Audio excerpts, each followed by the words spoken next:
Ini adalah smartwatch dan ini juga adalah smartwatch. Tapi beza dia, yang ini harga dia 1000 lebih tapi yang ini harga dia bawah 100 dah boleh dapat. Untuk jam ni ia adalah daripada Huafit iaitu model Watch S8. Okay. So, jom kita tengok apa function yang ada dekat jam Huafit Watch S8 ni.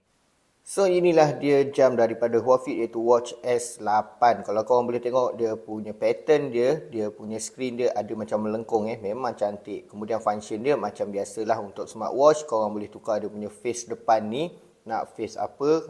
Kemudian dia punya apps dia memang sangat-sangat banyak tapi yang paling penting apps yang ada adalah activity. Apps ni dia akan record korang punya step, korang punya calorie dan banyak lagi lah sesuai lah untuk korang yang nak cari jam smartwatch untuk jogging, untuk nak record korang punya aktiviti ataupun untuk monitor korang punya kesihatan. Okay, so korang semua dah tengok apa function yang ada dekat Huafit Watch S8 ni. Tapi masalah saya yang sekarang ni satu je lah.